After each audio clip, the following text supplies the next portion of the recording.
Hello, my name is Kiera O'Shea Vargas, and I'm a first year doctoral student at the University of South Carolina in the School of Library and Information Sciences.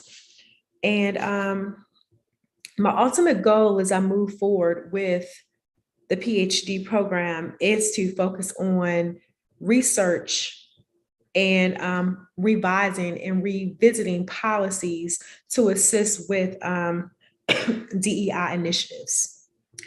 As a college professor during the 2019 and 20 school year, I was a full-time lecturer, and almost daily, I remember sitting with one of my students. I remember actually sitting with all of my students, and I would hand them paper towels because I just kept forgetting to go to the store to get Kleenex in my office. When they would vent, I actively listened. I looked at their body language, I listened to their words, and typically every single encounter ended with a hug. And I reminded them of the importance of counseling. I taught at an HBCU, and I saw myself in just about every one of these students. They felt alone. And I remember that feeling when I was an undergraduate at an HBCU, being a first gen student.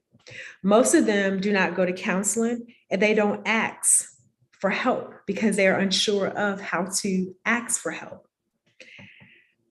And they ask me, and most of them, because they don't go to counseling, I don't push them to go to counseling, but sometimes I do worry about them and I do suggest this for them. And I have in the past walked them to counseling. During that year, I had one young man, and this young man and I, all of my students have, for the most part, always had my cell phone numbers. And I would send him text messages, and he would send me text messages just to double check that I would make our weekly meeting. We met in the library every week. And he was a couple of years older than my son, and he did not feel as if he was smart enough to be in college. And during the day that we sat and I tutored him, he really didn't need me there, but we would discuss his assignments. He would share with me the progress that he made. And I reminded him over and over of just how great he was and what he was capable of achieving. I also paired him with former colleagues of mine, a couple of my mentors, and because he shared with me he didn't have a mentor. He was just afraid to fail. My contacts helped him and still do help him. They encouraged him weekly, just like I encouraged him weekly during our interaction.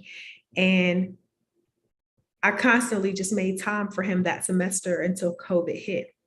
I mean, even after COVID, he would still send me text messages. We would meet virtually. He took notes. And one day he asked me a question: how do I know all of these people? And I share with him a story and the importance of paying it forward. I write an inmate, and I met this guy my sixth grade year at Huntington Middle School. He was a troublemaker. He was constantly suspended. Whether it was in school or out of school, he was suspended. I wrote him a letter after searching the web almost 16 years ago when I was teaching middle school. I was teaching at an alternative school. The same year that I began teaching at an alternative school was the same year that he was sentenced to almost 40 years in prison. I taught kids that actually reminded me of him, the desire to be loved, engaged, but they were afraid and hopeless because no one ever taught them self-efficacy. I took a bold step and I sent him that letter, and a couple of weeks later, he sent me a birthday card. He remembered my birthday, and I hadn't spoken with him in over 7 years. He also remembered other things, and I was so elated that I continued sending him letters. 16 years later, actually a little over 16 years, we still write and email each other. The second letter that I sent him opened up a conversation that helped me to become a better educator, person, and it will always remind me of the importance of working within this field and working towards DEI initiatives to assist with revising policies. This letter that I sent him back, I took a red pen and I corrected his letter and I mailed it back to him. And I told him he literally has nothing but time to take his time to write in standard American English. Over the years, I learned about his living conditions as a young boy. I learned about the sexual assaults made by teachers that we trusted. And I've had the opportunity to become acquainted with one of his 5 children that he had before he was 18 years old.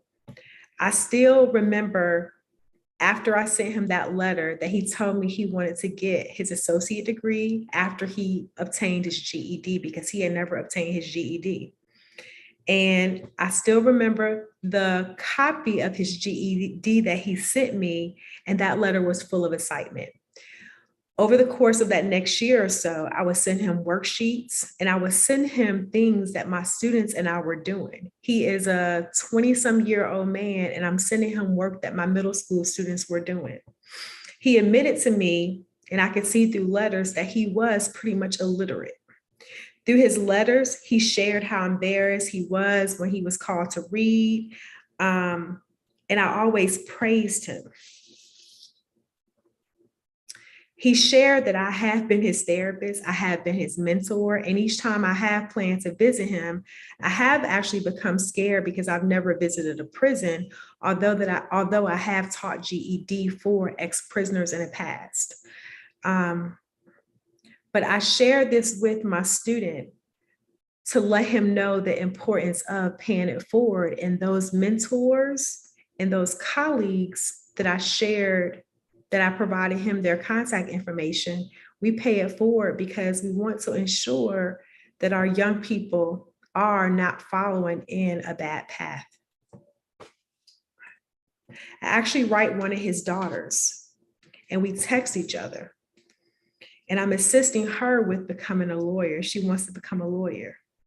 And so as a lifelong educator who desires or advocating for our youth by sometimes fussing at them and helping them, sitting with them at the library, many of the things that I want to do is to focus on initiatives. I'm working with policies to assist with changing so many of the laws that prevent our Black and Brown youth from advancing. So I thank you for this opportunity to share a bit of me with your scholarship committee. And again, my name is Kiera O'Shea Vargas, and I am a doctoral student at the University of South Carolina. I hold a JD from Charlotte School of Law. I also hold an MLIS from Drexel University. And I hold a Master's of English Education from North Carolina A&T State University, as well as my Bachelor of Science from North Carolina